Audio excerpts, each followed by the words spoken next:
حضرت صلی اللہ علیہ وآلہ وسلم ایک بار مسجد میں بیٹھے ہوئے تھے۔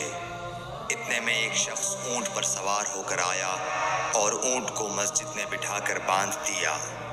پھر پوچھنے لگا، بھائیو تم لوگوں میں محمد کون سے ہیں؟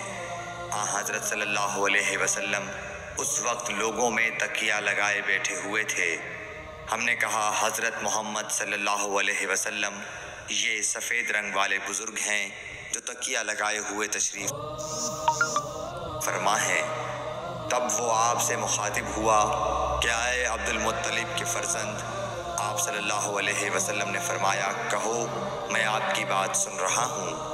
وہ بولا، میں آپ سے کچھ دینی باتیں دریافت کرنا چاہتا ہوں اور ذرا سختی سے بھی پوچھوں گا تو آپ اپنے دل میں برا نہ مانیے گا۔ آپ صلی اللہ علیہ وسلم نے فرمایا، نہیں، جو تمہارا دل چاہے پوچھو۔ تب اس نے کہا کہ میں آپ کے رب اور اگلے لوگوں کے رب تبارک و تعالیٰ کی قسم دے کر پوچھتا ہوں، کیا آپ کو اللہ نے دنیا کے سب لوگوں کی طرف رسول بنا کر بھیجا ہے؟ آپ صلی اللہ علیہ وسلم نے فرمایا، ہاں یا میرے اللہ۔ پھر اس نے کہا، میں آپ کو اللہ کی قسم دیتا ہوں، کیا اللہ نے آپ کو رات دن میں 5 نمازیں پڑھنے کا حکم فرمایا ہے؟ آپ صلی اللہ علیہ وسلم نے فرمایا، ہاں یا میرے اللہ۔ پھر کہنے لگا، میں آپ کو اللہ کی قسم دے کر پوچھتا ہوں کہ کیا اللہ نے آپ کو یہ حکم دیا ہے کہ سال بھر میں اس مہینے رمضان کے روزے رکھو؟ آپ صلی اللہ علیہ وسلم نے فرمایا، ہاں یا میرے اللہ۔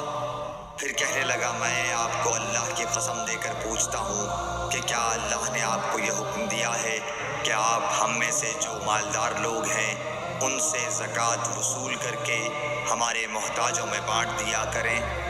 حضرت صلی اللہ علیہ وسلم نے فرمایا، ہاں یا میرے اللہ۔ تب وہ شخص کہنے لگا، جو حکم آپ اللہ کے پاس سے لائے ہیں میں ان پر ایمان لایا، اور میں اپنی قوم کے لوگوں کا جو یہاں نہیں آئے ہیں بھیجا ہوا تحقیق حال کے لیے آیا ہوں۔ صحیح بخاری حدیث نمبر 63۔